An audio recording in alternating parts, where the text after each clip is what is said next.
What's going on, Birdland? Hey, Bob's here, and I don't know about you, but I am ready to put the Cincinnati Red Series in the past and move on to the future. And today, we're going to discuss the three-game set that the Baltimore Orioles have with the Minnesota Twins starting June 30th, July 1st, and July 2nd. But before we get into that, please like, share, subscribe, and by all means comment down in the comment section. I look forward to interacting with you guys.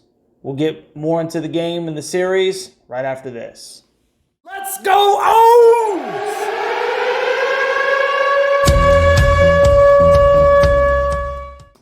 All right, Birdland. So, hey, Baltimore Orioles are going to start a three-game set with the Minnesota Twins, like I already stated, starting today, June 30th through July 2nd. Your Baltimore Orioles boast a 48-31 record. They're currently 5.5 games in back of Tampa Bay for second place in the AL East. And Baltimore is 25-16 at home, and they are 5-5, a perfect 500. Not perfect, because 500's that's not really good baseball, if you will. But they're 5-5 in the last 10 games.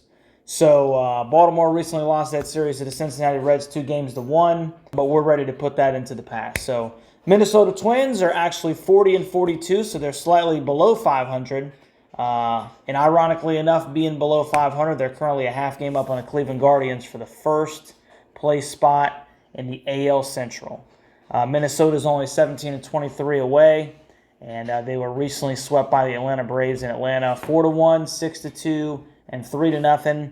The Twins are 4-6 in their last 10 games, and the Minnesota Twins, they'll be coming to Camden Yards for that three-game set. And it'll be a good opportunity for the Birds to string together some wins so they can keep pace with the Rays right before the All-Star break. Interesting facts about the Minnesota Twins. They have won 2 World Series, 1987 and 1991. And they've also won a title as the Senators back in 1924. All-time record between the Baltimore Orioles and the Minnesota Twins. Baltimore holds a 980 wins to 976 losses advantage, and so they got a winning record against the Minnesota Twins. We'll go over some leaderboard stuff.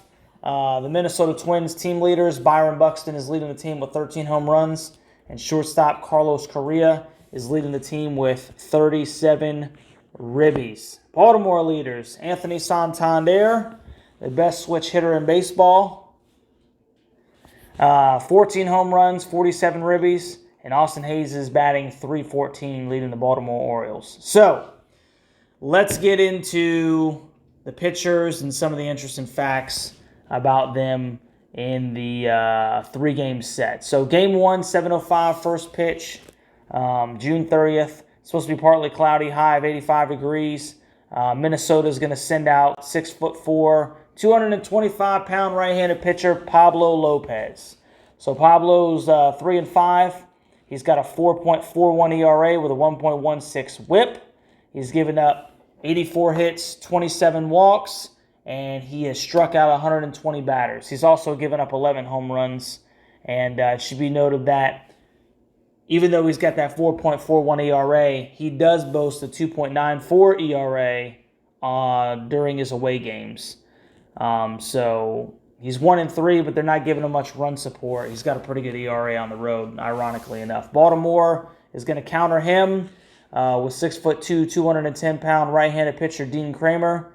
Kramer's 8-3 on the year with a 4.50 ERA and a 1.36 whip. He's given up 98 hits, 22 walks, and he struck out 77. He's also given up 17 home runs, so that's kind of been something that's plagued him throughout the year. And he is 4-1 at home, and his ERA is exactly the same home as it is away, 4.50. So I think this is going to be a good spot for the O's to try to take that first game. I like the pitching matchup here, and I always like right-handed pitchers against the Orioles because they have so many good left-handed bats in there. Cedric Mullins, Frazier comes up with clutch hits all the time. Gunnar Henderson's obviously a lefty. And you got, Adley Rutschman, Anthony Santander, a lot of people that are even switch hitters that are really good from the left side of the plate. So I like that matchup. I like the O's chances in Game 1. Game 2, Slightly earlier, it's going to be a 4:05 first pitch, partly cloudy, high of 84 degrees. Minnesota will send out 6'9", 260-pound right-handed pitcher Bailey Ober. That is a huge stinking man. Why is this guy not playing basketball? Anyway, Bailey is 4-4 on the year with a 2.97 ERA and a 1.02 WHIP. So this is going to be slightly more of a task on the Birds to touch this guy up, because he's got a pretty good ERA and he's got a decent WHIP as well. He's given up 56 hits, 15 walks, and he struck out 66 batters on the year. He's only given up 8 home runs, and he is 2-1 with a 2.59 ERA on the road. So he's pitching well on the road. Baltimore will counter Ober with 6'3", 215-pound Kyle Bradish. Bradish is 4-3 on the year with a 3.75 ERA and a 1.19 WHIP. He's given up 66 hits, 20 walks, and he struck out 67. He's only given up 7 home runs. And Kyle is 2-2 at home with a 3.03 ERA. It's going to be a slightly harder game. That's a big man. And, when you're 6'9", and we see this with the Mountain Felix Bautista all the time, when he's coming over the top and getting downhill, that ball is right in front of you before you know it. So this is going to be one that, is going to present a little bit more challenge for the Orioles. But I still think that it's a baseball game that they can win. Game 3 is going to be a noon first pitch, partly cloudy, 79 degrees. It doesn't get much better for that in the baseball. Twins are going to send out, they go from 6'9" to 5'10", 195-pound Sonny Gray. Gray is 4-2 on the year with a 2.67 ERA and a 1.29 WHIP. So he's had a really good year. He is 1-1 with a 3.19 ERA on the road. So Baltimore will counter him, and this is why the first and second game are so important, because we saw in that last series, Cole Irvin, he got touched up in the first inning, and then the second and the third inning, he kind of came on, and it would have been really nice to see how well he was going to pitch fourth, fifth, sixth, possibly into the seventh inning, because he really is at that point, he was battling for, the right to stay in the starting rotation, if you will, and not go down to AAA. But he kind of turned it on in the second and third before the rain delay, and I think he gave just enough to where the Birds said, hey, we got to give this guy another opportunity. So here he is. Game 3, he's going against a really good pitcher, and, we'll see what he can do. But I'll be completely honest with you. When Cole Irvin's on the hump, I'm not going into the game feeling extremely confident that he's going to shut him down. So the Birds are going to have to put up some runs, and Gray has got a terrific ERA on the year. So Irvin's 1-3 with a 7.18 ERA and a 1.67 WHIP. I mean, sometimes when he's on the hill, man, it looks like he's throwing batting practice. And like he's laying it in there, curveballs. His hooks are just, they're middle, touching way too much of the plate. Fastballs are not hitting the corners. Sometimes he just, it's like he's just throwing it up there. So we'll see what he can do. He's given up 34 hits, 10 walks. He struck out 27. He's given up 5 home runs, but he hasn't pitched as much as some of these other pitchers. And he is 1-1 with a 5.82 ERA in Camden Yards this year. So, game 1 starts the first of a 6 games that the Orioles will play against the Twins in the next 10 days, because the Birds are playing 3 here in Camden Yards, and then they have a 4-game set against the Yankees in Yankee Stadium, and then they get to go to Minneapolis and play another 3-game series against the Twins. So we're going to see a lot of the Twins in the next week and a half. It's a huge chance, like I said, for Baltimore to put together wins so that we can attempt to keep pace with the Tampa Bay Rays. They actually took 2 out of their last 3 from the Arizona Diamondbacks, which is a really good win series, because the Diamondbacks are a top 10 team in baseball, and to do that out in Arizona is pretty impressive. So Baltimore's got to keep pace. They can't let up now. This is a team that we should have a chance to sweep at home. We should have a chance to sweep the Minnesota Twins. So I'm also curious to see how the O's bounce back after losing their first home series in a month. And that was the Cleveland Guardians took 2 of 3 from Baltimore from the 29th through the 31st of May. So it'll be real interesting to see how Baltimore takes this day. That they've gotten some rest. They've been able to do some introspect, look themselves in the mirror, and come out and play against what should be an inferior baseball team. And let's just say that anything less than 2 games here is unacceptable. Baltimore should at least get 2, and I think that it's highly feasible that they could sweep the Twins, and that's what they should be trying to do. I think it all starts with, obviously, Game 1 and Game 2, especially with Gray on the hill in Game 3 and Kohler and his counterpart. One of the interesting things that I want to see also is, hey, Jordan Westburg had a phenomenal first 3 games.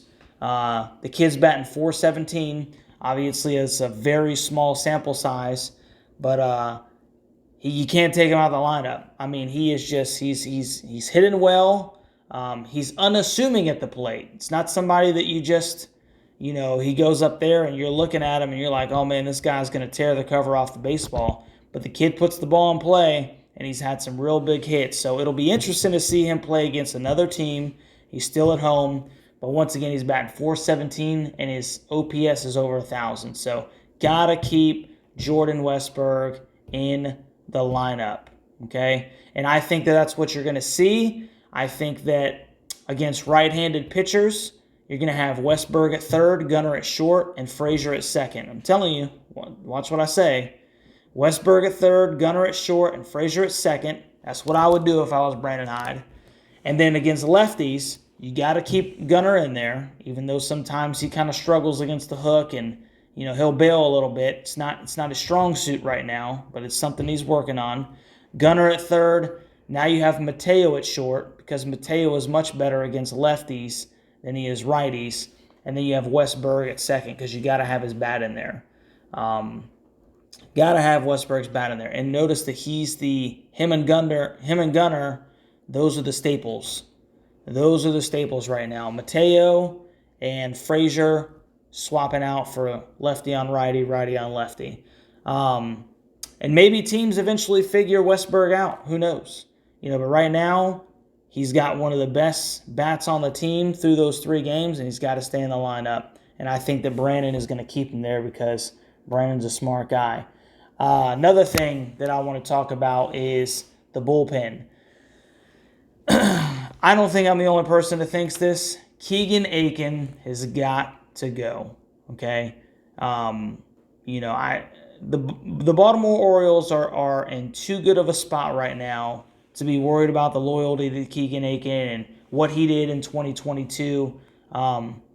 It's getting to the point where it's hurting the baseball team. When he comes in, you can't count on him to give you the outs that you need. And I will say, as smart as Brandon is, one of the most questionable things that I had was sending Keegan Akin out there in the 10th with the zombie runner on second. I could think of just about anybody else in the bullpen that I might stick out there before Keegan Akin. And his ERA just recently has just skyrocketed to 6.85. Now, we just talked about Cole Irvin being in the 7s. But when you're coming out of the bullpen and your ERA's almost 7, that's unacceptable because you're coming out of the bullpen to shut things down. So 6.85, and when I say he is throwing BP, I mean, he might be a pitcher for the home run derby coming up in the All-Star break because he just lays them down the middle sometimes. It's unbelievable. So I've been on Hyde's side about a lot of the decisions that he's made, obviously, but bringing in Akin in the 10th really hurt the Orioles, and they touched him up. I mean, they blasted him the entire inning, and it was to the detriment of the Birds, and that was a big game. It's a big spot, Game 3 in the rubber match. So, like I said, the O's are having way too good of a season to keep riding with some of these guys. You got to find somebody else who is going to come in and give you some innings. And if he can't do it, then he can't stink and do it. I mean, there's not much more to say about that. Sometimes you just got to cut your losses and send him down. Hey, keep him in AAA.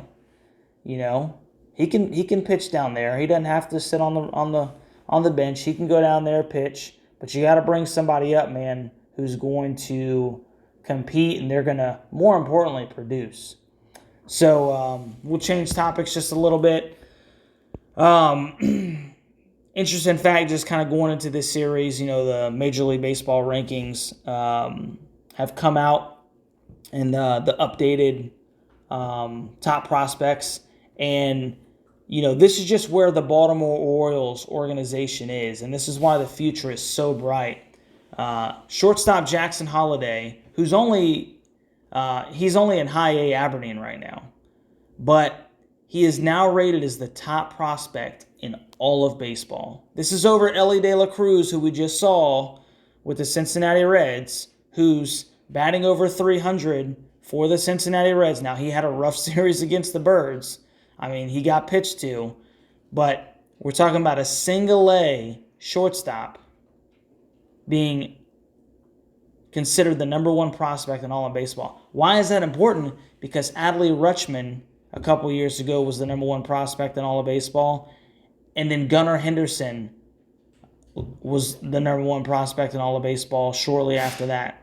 So you got Adley Rutschman, Gunnar Henderson, and probably sooner rather than later, Jackson Holliday. I mean, this is unprecedented to have possibly three prior top of all of baseball prospects on the same roster. It just goes to show you how good Baltimore's farm system is. And if that's not impressive enough, listen to this.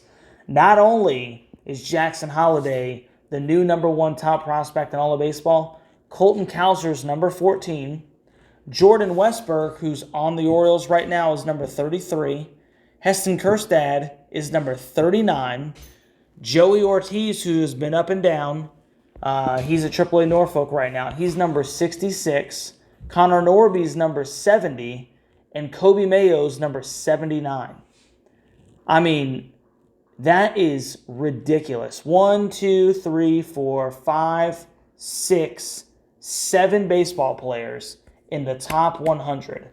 You already have 2 prior number one prospects on your current roster, and Jackson Holliday is coming up fast. So, you know, I think that's super exciting. It's a reason to be excited about Baltimore Orioles baseball because, you know, we are setting ourselves up to be good for years to come, especially in the position groups. The one thing that we obviously all know that we have to get a little bit better at, because we have a good back end of the bullpen, is the starting pitching.